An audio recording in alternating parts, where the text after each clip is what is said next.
सत्कारयोग साध संगत जी निमरता सहित आपनू फतेह अर्ज करदे वाहिगुरू जी का खालसा वाहिगुरू जी की फतेह।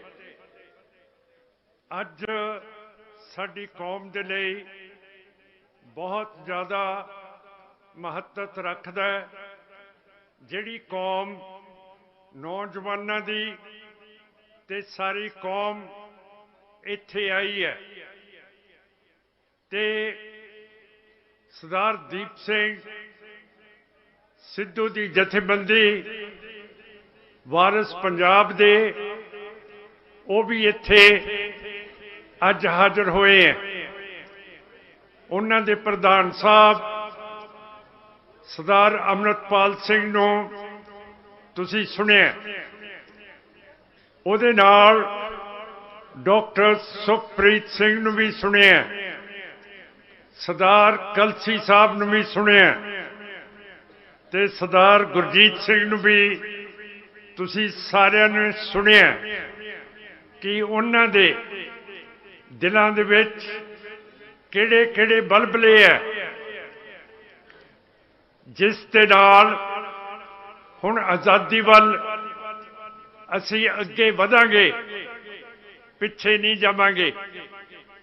ये अज कौम ने फैसले किए हैं ते यही फैसले हुण लागू होणगे। अज असी 246 दिन हो गए है मोर्चा बरगाड़ी का लग्या होया, जिथे 2015 दे विच बादल सरकार ने सरसे साध दे नाल रल के साडे गुरु ग्रंथ साहब की बेअदबी कीती सी। बहुत साडी कौम नूं दुख होया, पर क्यों करके अज असी कल्ले हैं, साडे नाल कोई खड़न नूं तैयार नहीं रहा।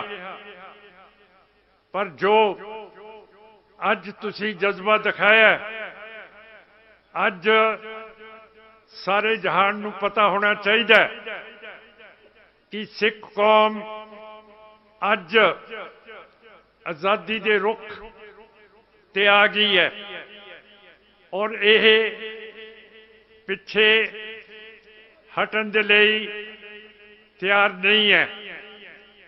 बहुत वड्डा दिन है, गुरु महाराज की बेअदबी हुई है, कौम इकट्ठी हुई है। नाल दे पिंड बेबल दे विच 2 सिख शहीद होए है, कोटकपूरे दे विच सिंघां दे उत्ते गोली ते लाठीचार्ज होए है, पर हुकूमत ने सिख कौम नूं इंसाफ नहीं दिता। हाई कोर्ट के जज शेखवात सागवान बजाज इन्होंने जिहड़ी तफ्तीश हो रही सी महाराज की बेअदबी की, उहदे उत्ते रोक लाती है। जे साध संगत जी असी आज़ाद होइए तो तुसी अपने दिलों तो पुछो, तकड़ा मुल्क है। दीप सिंह सिद्धू नूं इस नूं शहीद किया गया, इहदे बारे मेरे नाल गल्लां कीतियां सरदार सिद्धू ने। उन्होंने दस्सिया दिल्ली दे विच 3 दिन मैनू भुखा धिआया रखा गया, मैनू सौण नहीं दिता। जिन्नियां भी इंडिया दीयां तफ्तीशी एजेंसियां जसूसी एजेंसियां मेरी पुछ-गिछ करन आईयां, पर मैनू एक चीज बहुत अजीब लगी, क्यों करके मैं भी पुलिस दे विच रहा। जदों उन्होंने दस्सिया कि दिल्ली का ਡੀਜੀਪੀ ਡਾਇਰੈਕਟਰ ਜਨਰਲ ਪੁਲਿਸ ਉਹ ਵੀ ਉਹਨਾਂ ਦੀ ਪੁੱਛਗਿੱਛ ਕਰਨ ਦੇ ਲਈ ਆਇਆ ਸੀ ਔਰ ਉਸਨੇ ਆਪਣੇ ਲਫ਼ਜ਼ਾਂ ਦੇ ਵਿੱਚ ਸਰਦਾਰ ਦੀਪ ਸਿੰਘ ਨੂੰ ਤਾੜਨਾ ਦਿੱਤੀ ਕਿ ਇਹ ਬਹੁਤ ਵੱਡਾ ਮੁਲਕ ਹੈ, ਬਹੁਤ ਤਕੜਾ ਮੁਲਕ ਹੈ, ਇਸ ਨੂੰ ਜੋ ਤੋੜਨ ਦੀ ਕੋਸ਼ਿਸ਼ ਕਰੂਗਾ ਉਸ ਦਾ ਨਤੀਜਾ ਉਸ ਨੂੰ ਭੁਗਤਣਾ ਪਊਗਾ। ਸੋ ਨਤੀਜਾ ਹਿੰਦ ਹਕੂਮਤ ਨੇ ਉਸ ਦਾ ਕਰ ਦਿੱਤਾ ਸੀ ਜਦੋਂ ਇੱਕ ਟਰੱਕ ਦੇ ਨਾਲ ਐਕਸੀਡੈਂਟ ਦਿਖਾਤਾ। ਇਹ ਸਾਨੂੰ ਨਹੀਂ ਦੱਸਿਆ ਕਿ ਇੱਕਦਮ ਟਰੱਕ ਨੇ ਬ੍ਰੇਕਾਂ ਕਿਉਂ ਮਾਰੀਆਂ, ਕਿ ਉਹਦੇ ਅੱਗੇ ਕੋਈ ਆਦਮੀ ਆ ਗਿਆ ਸੀ, ਕੋਈ ਡੰਗਰ ਆ ਗਿਆ ਸੀ, ਕਿਉਂ ਇੱਕਦਮ ਉਸਨੇ ਬ੍ਰੇਕ ਮਾਰੀ ਤੇ ਪਿੱਛੇ ਸਰਦਾਰ ਦੀਪ ਸਿੰਘ ਆਪਣੀ ਗੱਡੀ ਵਿੱਚ ਆ ਰਹੇ ਸੀਗੇ। ਉਹ ਬਹੁਤ ਅੱਛੇ ਡਰਾਈਵਰ ਸੀਗੇ। ਬੰਬੇ ਦੀਆਂ ਭੀੜੀਆਂ ਸੜਕਾਂ ਦੇ ਵਿੱਚ ਉਹ ਗੱਡੀ ਨੂੰ ਐ ਕੱਢ ਕੇ ਲੈ ਜਾਂਦੇ ਸੀਗੇ ਜਿਵੇਂ ਕੋਈ ਮਾਹਰ ਹੁੰਦਾ। ਫਿਰ ਦੀਪ ਸਿੰਘ ਧੋਖਾ ਨਹੀਂ ਸੀ ਖਾ ਸਕਦਾ ਆਪਣੀ ਡਰਾਈਵਰੀ ਦੇ ਵਿੱਚ। ਟਰੱਕ ਕਹਿੰਦੇ ਆ ਉਹਨਾਂ ਦੀ ਗੱਡੀ ਦੇ ਵਿੱਚ ਵੱਜਿਆ, ਉਹਦੇ ਵਿੱਚ ਕੋਈ ਸਰੀਆ ਨਹੀਂ ਸੀ ਲੱਦਿਆ ਗਿਆ। ਫਿਰ ਸਰਦਾਰ ਦੀਪ ਸਿੰਘ ਦੇ ਮੱਥੇ ਦੇ ਉੱਤੇ ਗੋਲ ਸਰਾਖ ਕਿਉਂ ਸੀ, ਇਸ ਦਾ ਪਤਾ ਅਜੇ ਤੱਕ ਸਾਨੂੰ ਨਾ ਹਰਿਆਣੇ ਦੀ ਸਰਕਾਰ ਨੇ ਨਾ ਇੰਡੀਆ ਦੀ ਸਰਕਾਰ ਨੇ ਸਾਨੂੰ ਦੱਸਿਆ। ਐਡਾ ਵੱਡਾ ਹਾਦਸਾ ਹੋਇਆ ਹੋਵੇ, ਸਿੱਖਾਂ ਦਾ ਲੀਡਰ ਇੱਕ ਆਪਣੀ ਜਾਨ ਦੇ ਚੁੱਕਿਆ ਹੋਵੇ, ਕਿਸੇ ਅਖਬਾਰ ਨੇ, ਇੰਡੀਅਨ ਐਕਸਪ੍ਰੈਸ, ਟ੍ਰਿਬਿਊਨ ਨੇ, ਹਿੰਦੁਸਤਾਨ ਟਾਈਮਸ, ਟ੍ਰਿਬਿਊਨ ਨੇ ਕੋਈ ਲੇਖ ਨਹੀਂ ਲਿਖਿਆ ਕਿ ਇੱਕ ਐਡਾ ਵੱਡਾ ਸਿੱਖ ਲੀਡਰ ਅੱਜ ਸਾਡੇ ਵਿੱਚ ਨਹੀਂ ਰਿਹਾ। ਜੇ ਕੋਈ ਬਾਜ਼ਾਰ ਦਾ ਬਦਮਾਸ਼ ਮਰ ਜੇ ਤਾਂ ਸਫੇ ਇਹ ਅਖਬਾਰਾਂ ਭਰ ਦਿੰਦੀਆਂ। ਕਿਸੇ ਨੇ ਸਾਡੇ ਨਾਲ ਅਫਸੋਸ ਨਹੀਂ ਕੀਤਾ ਹੈਗਾ। ਫਿਰ ਪਤਾ ਹੋਣਾ ਚਾਹੀਦਾ ਕਿ ਅਸੀਂ ਇੱਕ ਅਲੱਗਾ ਕੌਮ ਹੈ। ਗੁਰੂ ਨਾਨਕ ਸਾਹਿਬ ਦਾ ਹੁਕਮ ਹੈ, ਨਾ ਅਸੀਂ ਹਿੰਦੂ ਨਾ ਅਸੀਂ ਮੁਸਲਮਾਨ। ਗੁਰੂ ਨਾਨਕ ਸਾਹਿਬ ਨੇ ਹਿੰਦੂ ਤੇ ਮੁਸਲਮਾਨ ਦੇ ਵਿਚਾਲੇ ਇੱਕ ਤੀਜਾ ਮਜ਼ਹਬ ਧਰਮ ਖੜਾ ਕਰਤਾ। ਪੈਗੰਬਰ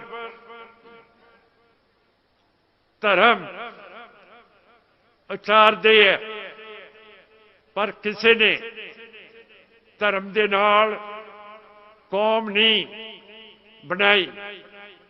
ਗੁਰੂ ਨਾਨਕ ਸਾਹਿਬ ਨੇ ਨਵਾਂ ਧਰਮ ਤੇ ਨਵੀਂ ਕੌਮ ਪੈਦਾ ਕੀਤੀ ਹੈ। ਇਸ ਕਰਕੇ ਤੁਸੀਂ ਅੱਜ ਇੱਥੇ ਹਾਜ਼ਰ ਹੋਏ ਹੋ। ਸਾਡੇ ਉੱਤੇ ਜ਼ੁਲਮ ਬਹੁਤ ਹੋਏ ਹੈ, ਹੱਥਕੜੀਆਂ ਲਾਈਆਂ ਗਈਆਂ, ਜ਼ਲੀਲ ਕੀਤਾ ਗਿਆ, ਸਿੱਖਾਂ ਨੂੰ ਟੋਟੇ ਟੋਟੇ ਕਰਕੇ ਭਾਈ ਕੌਂਕੇ ਵਰਗਣ ਸਤਲੁਜ ਦਰਿਆ ਦੇ ਵਿੱਚ ਉਹਨਾਂ ਦੇ ਅੰਗ ਸੁੱਟੇ ਗਏ ਹੈ। ਇਨਕੁਆਇਰੀ ਹੋਈ ਹੈ, ਜ਼ਿੰਮੇਵਾਰ ਠਹਿਰਾਏ ਗਏ ਹੈ, ਪਰ ਕਿਸੇ ਸਰਕਾਰ ਨੇ ਕੋਈ ਉਹਨਾਂ ਦੇ ਉੱਤੇ ਦੋਸ਼ੀਆਂ ਨੂੰ ਫੜਿਆ ਨਹੀਂ, ਨਾ ਅਸਰ ਕੀਤਾ, ਜਿਹਦਾ ਮਤਲਬ ਹੈ ਸਾਡੀ ਕੌਮ ਨੂੰ ਇਹ ਲੋਕ ਟਿੱਚ ਕਰਕੇ ਸਮਝਦੇ ਹੈ। ਇਸ ਤਰ੍ਹਾਂ ਸਮਝਣਾ ਇਹਨਾਂ ਦੀ ਗਲਤੀ ਹੋ ਸਕਦੀ ਹੈ, ਪਰ ਸਿੱਖ ਕੌਮ ਖੜੀ ਹੈ, ਜਿੰਦਾ ਮੈਨੂੰ ਦਿਖ ਰਹੀ ਹੈ। ਬਾਬਾ ਦੀਪ ਸਿੰਘ ਨੇ ਕਿਹਾ ਸੀ ਕਿ ਲੀਕ ਖਿੱਚ ਦੇਣੀ ਹੈ, ਖਿੱਚਤੀ ਸੀ। ਭਾਈ ਦੀਪ ਸਿੰਘ ਨੇ ਕਿਹਾ ਕਿ ਲੀਕ ਖਿੱਚਾਂਗੇ, ਉਹ ਖਿੱਚੀ ਗਈ ਹੈ। ਭਾਈ ਦੀਪ ਸਿੰਘ ਦੇ ਸੰਸਕਾਰ ਦੇ ਉੱਤੇ, ਉਸ ਦੇ ਭੋਗ ਤੇ ਅੱਜ ਇਸ ਦੇ ਇਕੱਠ ਦੇ ਵਿੱਚ ਇਹ ਨਵਾਂ ਯੁੱਗ ਪੰਥ ਨੇ ਸਾਜ ਦਿੱਤਾ। ਇਹਨਾਂ ਤਿੰਨਾਂ ਮੌਕਿਆਂ ਦੇ ਉੱਤੇ ਕੋਈ ਰਵਾਇਤੀ ਅਕਾਲੀ, ਕੋਈ ਸਿੱਖ ਜਥੇਬੰਦੀ, ਕੋਈ ਸਮਾਜ ਆਈ ਨਹੀਂ ਹੈ, ਨਾ ਕਿਸੇ ਨੇ ਅਫਸੋਸ ਕੀਤਾ। ਸਿੱਖ ਜਥੇਬੰਦੀਆਂ ਨੇ 2017 ਦੇ ਵਿੱਚ ਆਮ ਆਦਮੀ ਪਾਰਟੀ ਨੂੰ ਵੋਟਾਂ ਪਾਈਆਂ, 2019 ਦੇ ਵਿੱਚ ਫਿਰ ਆਮ ਆਦਮੀ ਪਾਰਟੀ ਨੂੰ ਵੋਟਾਂ ਪਾਈਆਂ। ਸਾਡੀ ਦਮਦਮੀ ਟਕਸਾਲ ਨੇ ਕਿਹਾ ਕਿ ਸੰਤ ਸਮਾਜ ਤੇ ਦਮਦਮੀ ਟਕਸਾਲ, ਜਿਹਦੇ ਮੁਖੀ ਬਾਬਾ ਦੀਪ ਸਿੰਘ ਤੇ ਸੰਤ ਜਰਨੈਲ ਸਿੰਘ ਭਿੰਡਰਾਂਵਾਲੇ ਹੋਏ ਹੈ, ਉਹਨਾਂ ਨੇ ਨਿਰਦੇਸ਼ ਦਿੱਤਾ ਕਿ ਵੋਟ ਤੁਸੀਂ ਪਾਉਣੀ ਹੈ ਬਾਦਲ ਦਲ ਤੇ ਬੀਜੇਪੀ ਨੂੰ।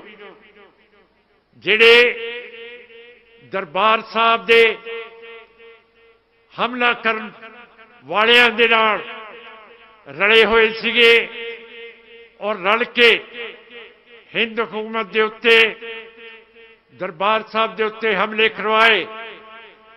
ਸਾਡੀ ਨਵੀਂ ਪੁੰਗਰ ਦੀ ਹੋਈ ਲੀਡਰਸ਼ਿਪ ਸੰਤ ਜਰਨੈਲ ਸਿੰਘ ਭਿੰਡਰਾਂਵਾਲਿਆਂ ਦੀ ਤੇ ਹਜ਼ਾਰਾਂ ਸਿੱਖ ਉੱਥੇ ਸ਼ਹੀਦ ਕਰ ਦਿੱਤੇ। ਕਿ ਟਕਸਾਲ ਨੇ ਬਾਦਲ ਦਲੀਆਂ ਨੂੰ ਤੇ ਬੀਜੇਪੀ ਨੂੰ ਵੋਟ ਪਾਉਣੀ ਸੀ।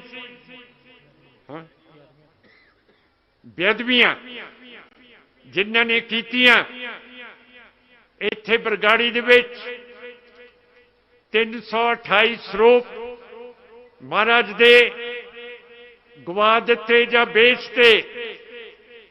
ਕਿ ਇਹਨਾਂ ਲੋਕਾਂ ਨੂੰ ਤੁਸੀਂ ਵੋਟਾਂ ਪਵਾਈਆਂ ਕਿ ਅੱਜ ਬਾਬਾ ਦੀਪ ਸਿੰਘ ਤੇ ਸੰਤ ਜਰਨੈਲ ਸਿੰਘ ਭਿੰਡਰਾਂਵਾਲੇ ਸੋਚਦੇ ਹੋਣਗੇ ਕਿ ਸਾਡੀਆਂ ਕਮਾਈਆਂ ਕੀਤੀਆਂ ਹੋਈਆਂ ਕਿੱਥੇ? ਇਹ ਲੋਕਾਂ ਨੇ ਜਿਹੜੇ ਦੁਸ਼ਮਣ ਦੇ ਨਾਲ ਮਿਲ ਗਏ ਹੈ, ਇਹ ਕਿੱਥੇ ਉਹਨਾਂ ਨਾਲ ਜਾ ਖੜੇ ਹੈ। ਅੱਜ ਸਾਧ ਸੰਗਤ ਜੀ, ਸਾਡੇ ਲਈ ਬਹੁਤ ਵੱਡਾ ਦਿਨ ਹੈ। SCPC ਦੇ ਸਾਡੀ ਪਾਰਲੀਮੈਂਟ ਦੇ ਇਲੈਕਸ਼ਨ 11 ਸਾਲ ਤੋਂ ਨਹੀਂ ਹੋਏ, ਇਹ ਆਪਾਂ ਨੇ ਕਰਾਉਣੇ ਹੈ, ਕਿਉਂ ਕਰਕੇ ਅਸੀਂ ਜਮਹੂਰੀਅਤ ਪਸੰਦ ਹੈ। ਠੀਕ ਹੈ, ਮੈਂ ਐਲਾਨ ਕੀਤਾ ਸੀ ਕਿ ਜਿਹੜੇ ਯੂਕਰੇਨ ਦੇ ਵਿੱਚ ਸਿੱਖ ਡਾਕਟਰ ਹੈ, ਜਿਹੜੇ ਵੀ ਉੱਥੇ ਜ਼ਖਮੀ ਹੋਏ ਹੈ, ਉਹਨਾਂ ਦੀ ਸੇਵਾ ਕਰਨ। ਜਿਹੜੇ ਤਕੜੇ ਨੇ ਉਹ ਯੂਕਰੇਨ ਦੇ ਨਾਲ ਬੰਦੂਕ ਫੜ ਕੇ ਰੂਸ ਦਾ ਮੁਕਾਬਲਾ ਕਰਨ। ਕਿਉਂ ਕਰਕੇ ਸਾਡੇ ਵਿੱਚ ਰੰਜ ਹੈ ਕਿ ਰੂਸ ਨੇ ਇੰਡੀਆ ਦੇ ਨਾਲ ਰਲ ਕੇ 1984 ਦੇ ਵਿੱਚ दरबार साहब के उत्ते हमला किया सी। इस तरह करन दे नाल मैं चाहता सी कि सिखां दा कद काठ दुनिया भर दे विच उच्चा होगा। जिवें सिखां ने सारी दुनिया दे विच बीमारी फैल गई सी कोविड दी, सिख जथेबंदियां ने दवाइयां भी दित्तियां, रोटी लंगर भी दिते, किड्डा नाम वध गया सी। कल नूं लड़ाई खत्म हुंदी है,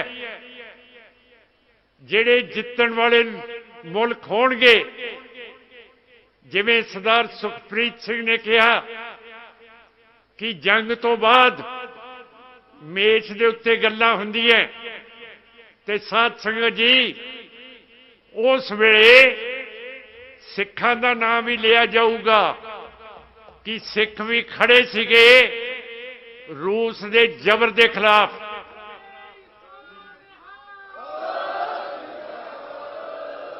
बगैर सोच तो मैं कोई बयान नहीं दिता। हुण की वो डॉक्टर जो हिंदुत्व दे हुक्म ने, रवैती अकालियां दे हुक्म ने, कि वो सुरक्षित ने, उन्हां दे नाल कोई लग्या। जे कल नूं अमरीका दे रूस दे खिलाफ जंगबंदी यूक्रेन दे विच आ जाए तां उही बचा सकदी है साडे सिखां नूं। की माड़ा कीता? क्यों एडी सोच है कि सिमरनजीत सिंह मान गलत बयान दे रहा? नहीं दे रहा, कौम के हित दे विच मैं दे रहा। मैं जिम्मेवार आदमी है। 38 साल हो गए है असी जबर चलिया। असी संत जरनैल सिंह भिंडरां वालियां दी, सिखां दी, इन गरीब सिखों को दो पातशाही, ये चीज नूं प्रगट किया, पिछे नहीं हटे। केस साडे उत्ते कीते है, साडे साथी शहीद हो गए है। जिवें हुण सरदार सिद्धू होया, पर असी पिछे नहीं कदे हटे। अगे दी अगे पार्टी लेके जा रही है। मैं तुहाडा बहुत ऋणी है कि जिवें 1996 दे विच ये रवैती अकालियां ने मोगे दे विच बादल दे वड्डा इजलास बुला के ऐलान करता सी कि अकाली दल हुण पुराना अकाली दल नहीं है, ये पंजाबी पार्टी है। जो भी अकालियां दा विरसा सी 1996 दे विच बादल ते बादल दलियां ने इहदा भोग पाता सी। अज मैनूं खुशी है कि जिहड़ी लीक खिंची गई है, जिहड़े सिख कौम दे गरदार ने, जिहड़े आम पार्टी,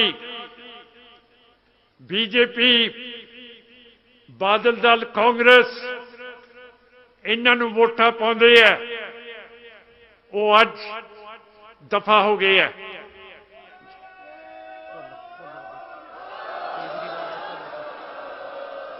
लीक खिंची गई है, ये लीक सही सी। क्यों करके आम आदमी पार्टी झूठ बोलती सी, केजरीवाल झूठ बोल रहा सी कि मैं सरदार भुल्लर नूं छड्ड दूंगा। हुण नवे फैसले दे विच उसे केजरीवाल ने कहा कि मैं सरदार भुल्लर नूं अजे रिहाई नहीं देनी।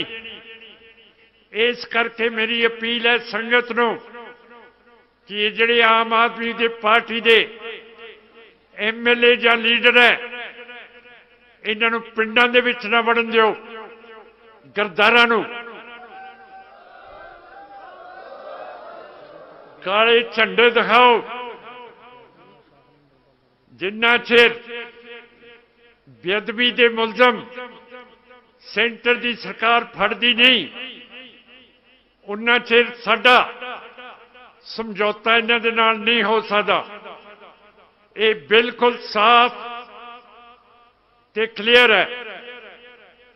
तुहानूं फिक्र हुंदा है कि मेरे नाल गनमैन नहीं, अंग रक्षक नहीं। आ देखो मेरे कोले खड़ा 260 किलो का सिंह है। हुण नहीं घबराना कि मेरे नाल कोई है नहीं गा। आ देखो ते इत्थे गुरु ग्रंथ साहब है ते इत्थे अपनी पार्टी है ते सरदार अमृतपाल सिंह है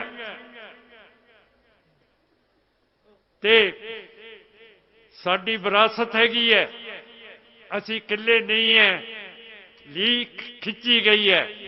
हुण आपां अगे ही अगे जावांगे, पिछे नहीं मुड़दे।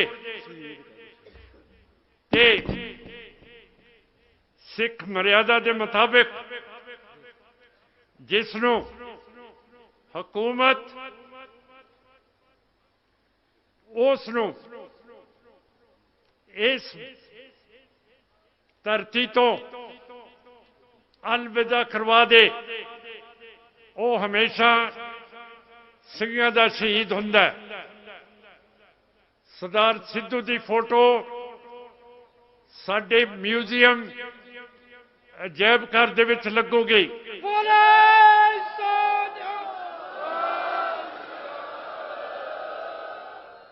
ते SGPC ते जिन्नियां भी संस्थावां हैगियां जिहड़ियां कौम दे नाल नहीं चलदियां, अज प्रण कर लैण कि सिखां दे विच दया हुंदी है, वो वापस आ सकते हैं।